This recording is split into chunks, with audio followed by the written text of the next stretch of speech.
Olá, bem-vindo ao Café com Cavanha. Estamos com Pedro Zalan, nos escritórios da Spectrum, no Rio de Janeiro.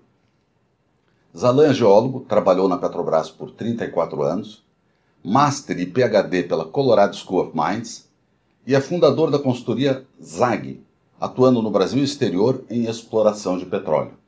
Bom dia, Zalan. Bom dia, Cavanha. Muito obrigado pelo honroso convite. Eu espero responder todas as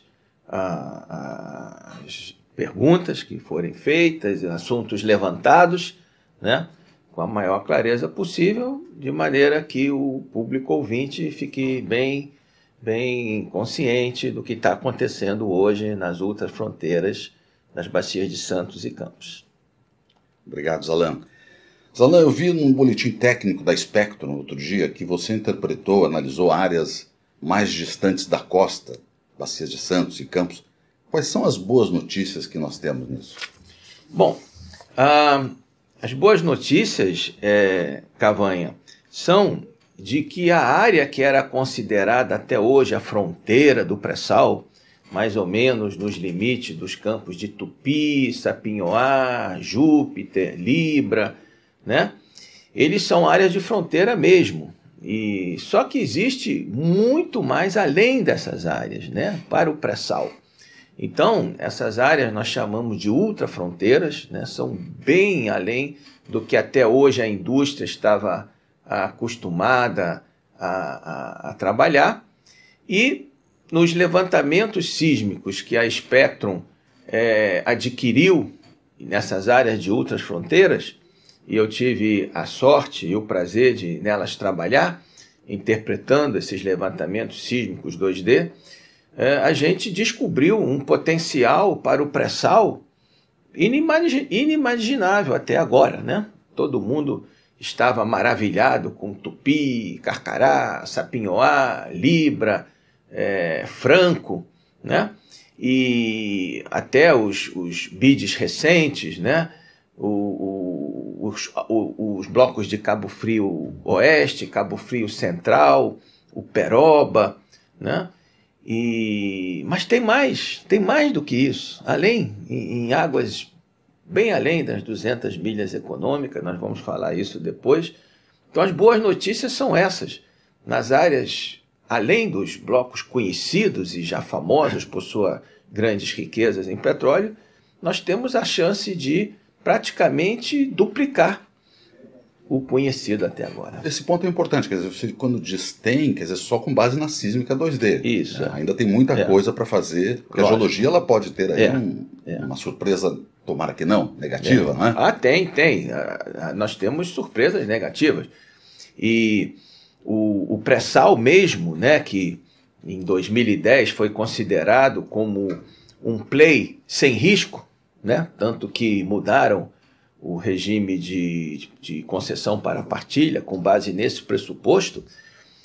Houve depois a perfuração de vários poços secos e não comerciais. A Petrobras devolveu vários blocos como não comerciais. Houve a descoberta, mas não foram comerciais. A Petrobras furou um poço seco, a ExxonMobil furou 3 poços secos. Então, e em alguns campos com descobertas há um grande teor de CO2 que pode pôr em risco a comercialidade dessas descobertas. Então o play pré-sal, que aparentava ser assim um play de 100% de chance de sucesso, não é aquilo. Então hoje em dia a indústria já está com o pé mais no chão, mais madura, né? As ofertas estão sendo feitas, os bônus solicitados, as condições de contrato já levam em conta esse risco que as companhias vão encontrar e têm encontrado. Isso é muito maior quando se vai para a ultrafronteira. As indicações são muito boas, mas tem muita coisa a ser feita ainda, né? As indicações geométricas, aquelas que a gente vê na sísmica, de estruturas ao nível da base do sal, de fechamentos, grandes estruturas, e até da presença de reservatórios, isso está muito bem visto nessas linhas novas de ultrafronteira. Então a situação de aprisionamento do petróleo está lá.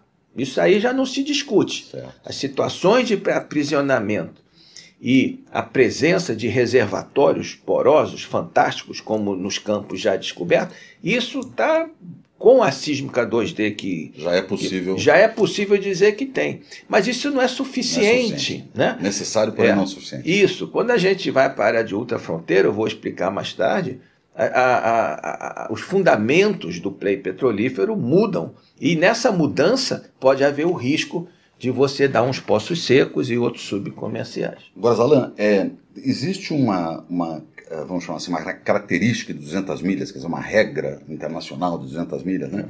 Que são chamadas aí, queria que você explicasse a ZEE, Zona Exclusiva Econômica, né? Isso.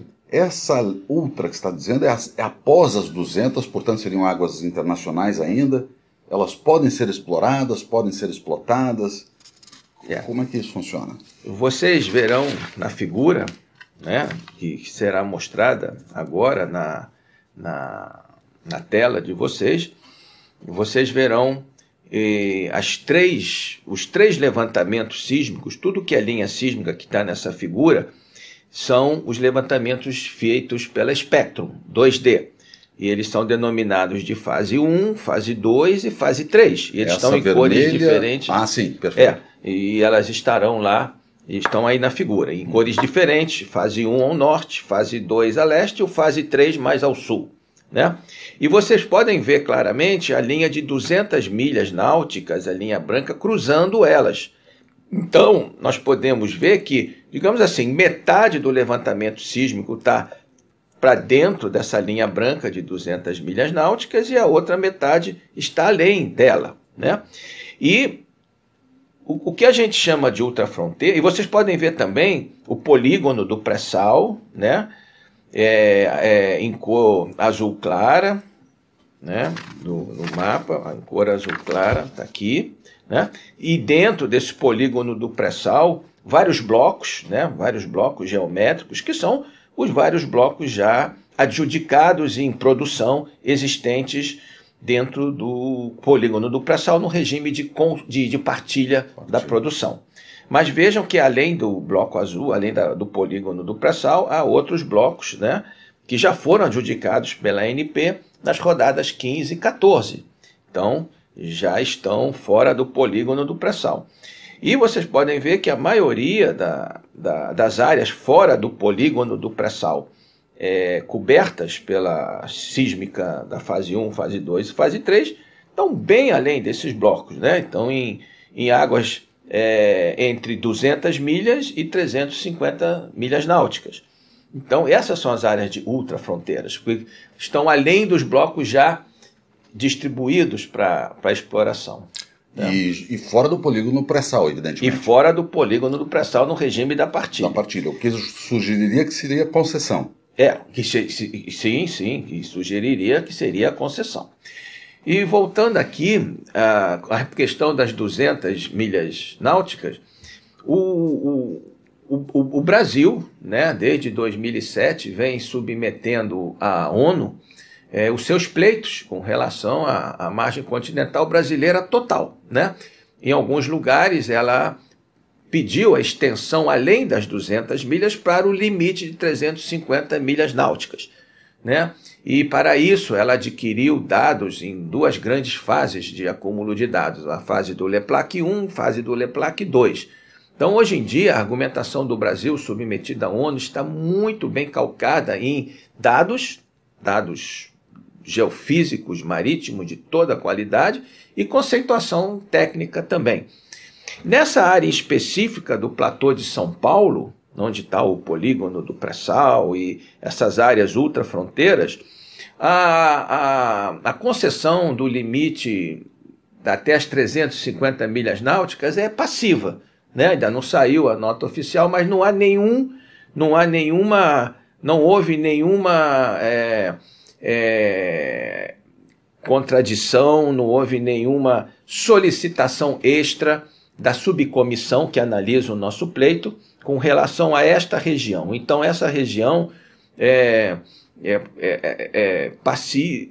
muito possível que seja submetida oficialmente ao Brasil daqui a alguns anos. Então, não há problema E uma vez, diz a jurisprudência, uma vez submetido o pleito oficial do país para a extensão até as 350 milhas náuticas, ela pode começar a exercer seus direitos soberanos sobre ela. Né? Que lâmina d'água nós estamos falando? Nós estamos falando de lâminas d'água entre 2.500 e 3.000 metros. Né? Essa é a lâmina d'água dessas áreas de ultrafronteira. Tá? E já temos um caso que servirá de jurisprudência. O Canadá já ofertou blocos para exploração de petróleo entre 200 e 350 milhas náuticas, foram concedidas, já houve atividade de exploração, e acredito que muito brevemente, né, com os resultados desse mapeamento e o apontamento das diversas estruturas potenciais que existem lá, que a ANP vai começar a ofertar blocos, né, além das 200 milhas náuticas. Petrobras teve atividades nessa região, após 200 milhas? Não, ela não teve atividade. Ela adquiriu o levantamento sísmico, os espaços que existiam sobre a área. Ela fez estudos, né, de mapeamento sísmico. Né? Provavelmente ela tinha outros grids de levantamentos sísmicos 2D. Já fez um mapeamento preliminar. A Petrobras está ciente dessas estruturas que foram mapeadas, só que esse levantamento sísmico é muito mais detalhado, né? Eu pude mapear essas estruturas agora com bastante detalhe e bastante cuidado. Mesmo então, sendo 2D? Mesmo sendo 2D, porque o grid, a malha aqui é de 10 km por 10 km.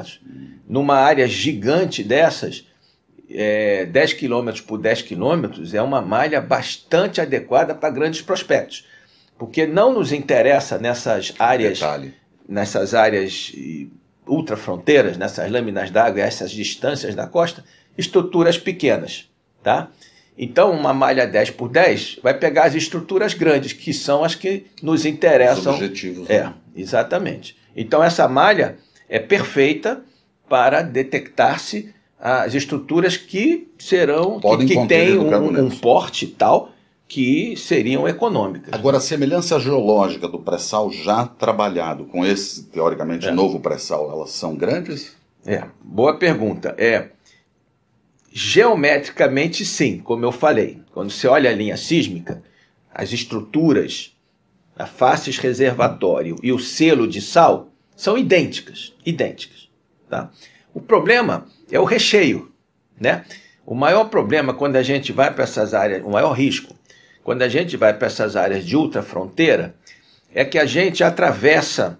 A Bacia de Santos pode ser vista da seguinte maneira. Ela é uma coluna, uma espinha, com as vértebras dos dois lados.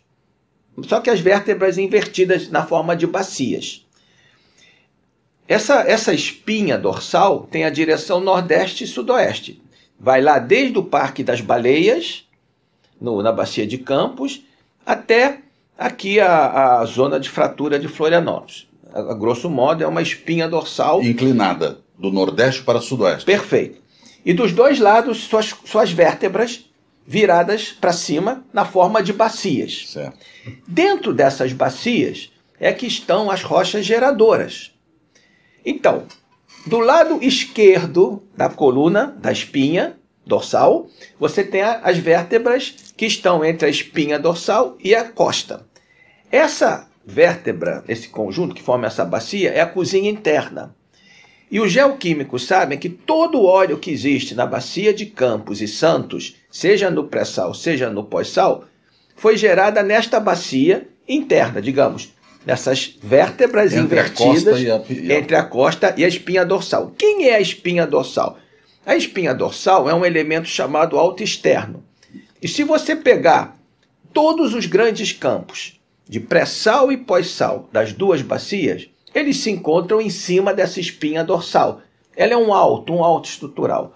Então, Tupi, Sapinhoá, Lapa, Franco, Libra, e aí você vai para Carcará, aí você vai para Campos com marlim, todos os marlins, Roncador, Barracuda, Caratinga, no pós-sal. E no pré-sal, Jubarte, o Parque das Baleias no pré-sal. Então, estão todos ali, porque é um autofocalizador. O hidrocarboneto gerado nas bacias migram para esse autofocalizador. Tá? Quando a gente vai para as áreas ultrafronteiras desse levantamento sísmico que eu mapeei da Espectro, nós estamos indo para o outro lado da espinha, para as vértebras invertidas, formando uma bacia que seria a cozinha externa. O problema é que o conteúdo dessa cozinha externa não está ainda definido, conhecido. A gente supõe que lá estejam as mesmas rochas geradoras que estão na cozinha interna, mas não temos certeza disso. Okay? Então, o risco que tem é o preenchimento dessa cozinha externa ter ou não ter os mesmos folheiros ricos em matéria orgânica que gerariam petróleo para encher as estruturas que nós mapeamos. Tá? Porque uma acumulação de petróleo ela necessita de 6 itens básicos. Todo play petrolífero necessita. Né? Uma rocha rica em matéria orgânica, um folheiro. Depois ele necessita que esse folheiro seja submetido a pressões e temperaturas que gerem o petróleo. Esse é o segundo item. O terceiro item é que esse petróleo migre para algum lugar para cima. Né? O quarto item é que tenha um reservatório poroso para recebê-lo. O quinto item é que esse reservatório poroso esteja numa situação de que o óleo entre e não saia de lá, quer dizer, uma trapa, uma armadilha, dentro da qual o reservatório poroso vai suportar e conter o óleo que tende a subir para cima. Isso inclui o selo. E o sexto item é que tudo isso aconteça num tempo concatenado e geologicamente plausível. Né? Não adianta a geração acontecer hoje, ou há 100 milhões de anos atrás, o reservatório nem está lá.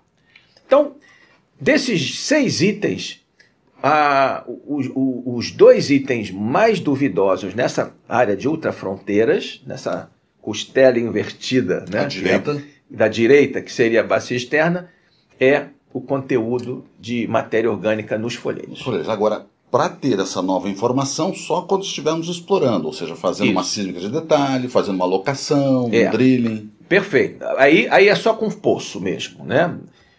A sísmica de detalhe, o 3D, é importante para você, dentro da estrutura que você mapeou em 2D, você ter certeza do tamanho final dela, dos fechamentos, e vertical e horizontal, para você calcular o volume de óleo que pode ser contido e ver se é econômico, e dar a locação no melhor ponto possível, né? Porque dentro das estruturas que são muito grandes, o reservatório muda suas características, e a sísmica é capaz de detectar essas mudanças.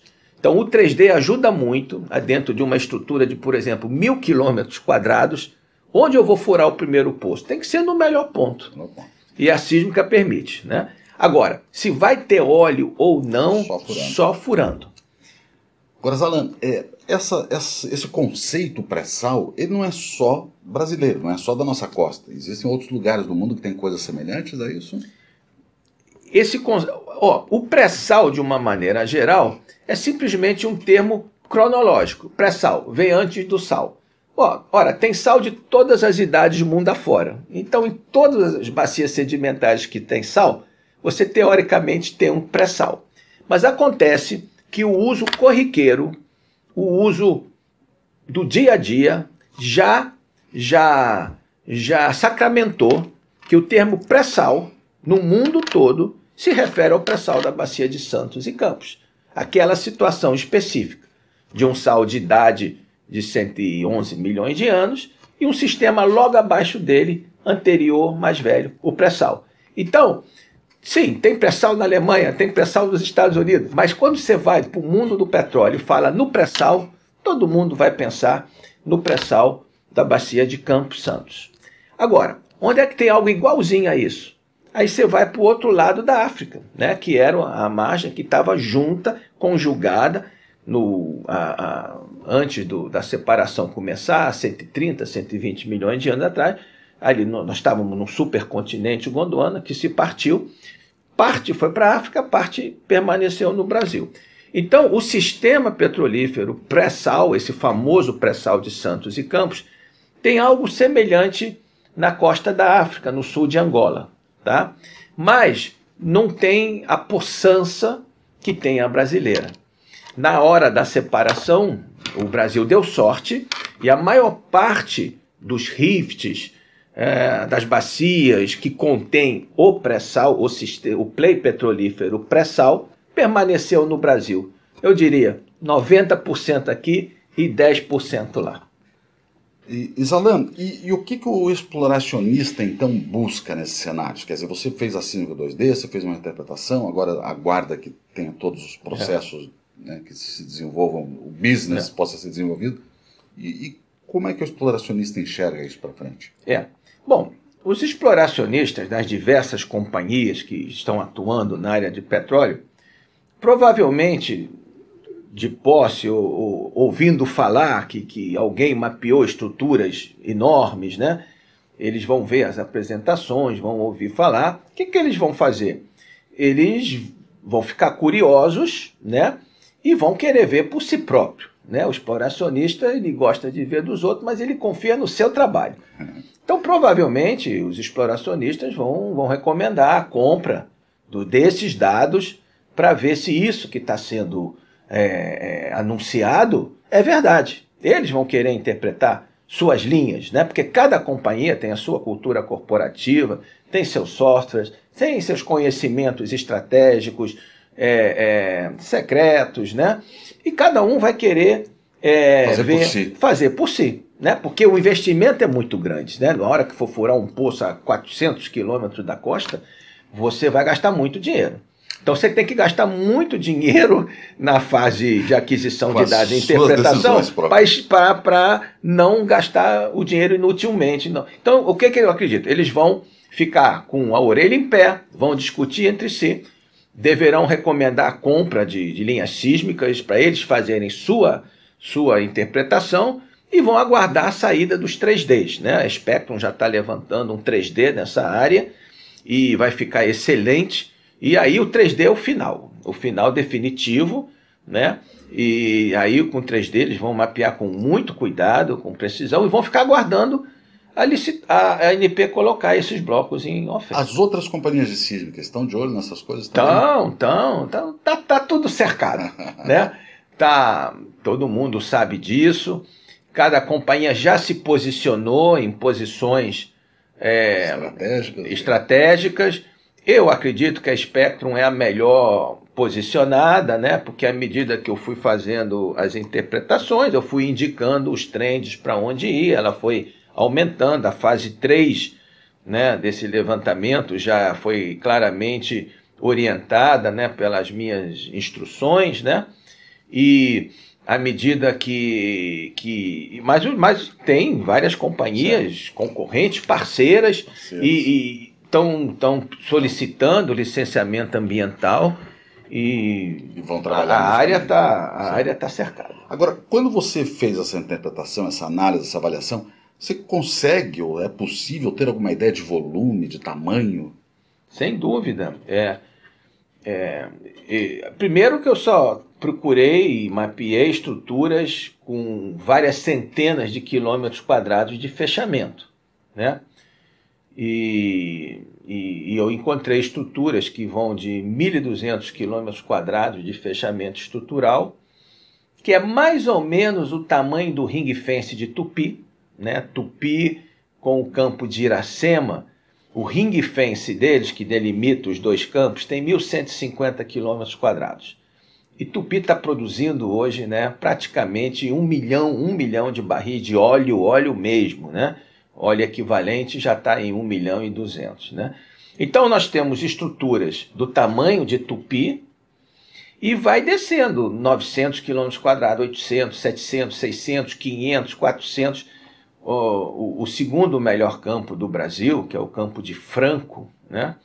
Eu nunca sei o nome do peixe que depois foi dado a ele. E o campo de Franco tem 400 quilômetros quadrados. É um campo gigante, se não for até maior do que o Tupi. Então, as estruturas que eu mapeei são desse tamanho. Tamanho. Elas têm condições de repetir Tupi, têm condições de repetir Franco, condições de repetir Sapinhoá. Eu tenho 3 ou 4 candidatos para repetir o campo de Sapinhoá, que produz 250 mil barris de óleo por dia. Se fosse somar, fosse fazer uma log normal e somasse os... Fazendo uma soma aritmética, coisa que eu tenho consciência de que não se deve fazer quando você trabalha com probabilidade, mas eu diria que há algo entre 20 a 30 bilhões de reservas, né, nessas estruturas que estão mapeadas nessas áreas de ultrafronteiras. Comparado com o Brasil, reservas provadas hoje de 11? O Brasil tem reservas provadas de 11, né? Mas as reservas provadas do Brasil, elas são provadas segundo os critérios, mas as companhias, principalmente a Petrobras, ela nunca põe tudo que ela tem para reserva provada. Ela tem um fôlego aí. Um fôlego. Ela vai botando um pouquinho todo ano à medida que necessita. Ela tem muito mais do que isso. Números que já foram publicados, né, já foram apresentados em conferências por executivos da Petrobras, né, apontam que a Petrobras já pode ter descoberto só no pré-sal, recursos contingentes, é como se chama isso, 40 bilhões de barris de óleo equivalentes, recuperáveis. E esse que você mapeou agora, 20 ou 30? 20 ou 30 está dentro da magnitude, né? Olhando para a geopolítica, nós estaríamos... Estados Unidos cresceu bastante suas reservas equivalentes agora, né?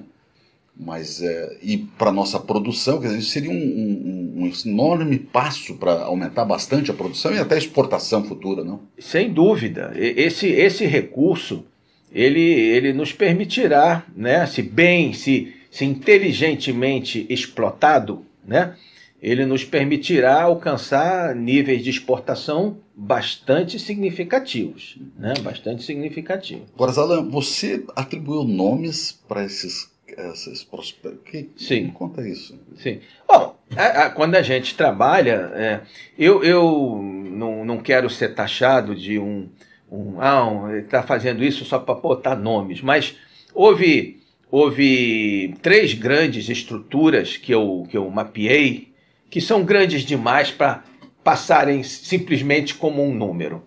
Eu mapeei 21 estruturas, né? Então eu tenho uma lista de 21 estruturas, como eu disse, com áreas que variam de 1.200 km² a 150 km². E dentro dessas 21 estruturas, tem 3 estruturas que se destacam pelo tamanho. A estrutura Puri, que é um complexo, é uma estrutura gigante. A estrutura em si tem entre 4 e 5 mil km², mas o fechamento, o cume, o ápice, aquele que eu vejo que está fechado, tem 1.200 km², o Puri. O segundo é o Chavante, que é outro complexo. É uma plataforma imensa, cheia de pequenas estruturas dentro dele. Pequenas na ordem de 300, 400 km². Esse tem 4 estruturas de 300 a 400 km² em cima desse grande complexo. E uma central que tem 900 km² de fechamento. Essa eu chamei de Chavante. Complexo de Chavante, complexo de Puri. Nesses eu dei nome. E um terceiro que já tinha nome... A indústria já tinha reconhecido e tem o nome de Tupinambá, o Alto de Tupinambá. Esse tem 800 km². E não que eu botei nome, mas eu usei um nome já na praça. Vários dos meus prospectos já estão sendo ofertados em bids futuros. Por exemplo, no bid 6 que vem aí, ou no bid 7, eu não tenho certeza, o meu prospecto número 9 recebeu o nome de Cruzeiro do Sul, sabe? O meu prospecto número 10 recebeu o nome de Jade, né? E assim por diante, as estruturas que estão dentro do polígono do pré-sal, sob regime de partilha da produção, né? E que a ANP já pegou para botar nos bids 6, 7 e 8, que já estão programados por 3 anos, algumas dessas estruturas eu tinha reconhecido. A minha 9 virou Cruzeiro do Sul, 10 virou Jade, a 14 virou... Não, a minha 9 virou um outro nome agora, falhou. Cruzeiro do Sul é a minha 14. A número 9 recebeu um nome também lá. Tá? Mas então já estão sendo nominados, ofertados. Mas basicamente, em termos de nome, eu só botei Puri e Chavante, que são muito grandes, e o Tupinambá eu peguei da indústria, apenas fiz um mapinha melhor. Zalan, faz um resumo final, considerações finais para nós? Pois sim. Eu acho que nós estamos diante, né, de uma possibilidade de termos uma grande riqueza extra, né, até há 2 anos atrás não prevista, não vista, né, e o pré-sal já era considerado muito bom, né, uma maravilha, e um presente geológico ao nosso país, e é mesmo, só que esse presente pode ser maior ainda, né? Então o que a gente apresentou é a possibilidade do presente ser maior ainda, né? Esse presente geológico, né? Então nós temos aí a possibilidade de irmos para águas realmente ultrafronteiras. Haverá um problema de logística, naturalmente, que já é muito distante da costa, né? Mas o potencial está lá. Aquelas águas são nossas, nenhum país pode tentar pleitear nenhuma soberania lá, porque infelizmente o Brasil é imenso, gigante, está cercado por oceanos, então ele... E o país mais próximo é a África, né? O país mais próximo é na África. São os países da África, né? E ninguém vai vir aqui pedir pedaço disso. Então, eu, né, na minha visão, eu sugeriria às autoridades competentes, né, aquele conselho CNPE. O CNPE, né, que analise com cuidado e, né, para as próximas. Já tem, como está tudo organizadinho, a BID 6, 7, 8, o BID 15, né, tem o 16, o 17, daqui a 3 anos já comece a colocar esses prospectos que nós mapeamos, né, em águas além das 200 milhas, mas bem antes das 350, comece a colocá-los nos próximos bids, de maneira ordenada, planejada, de maneira que as firmas possam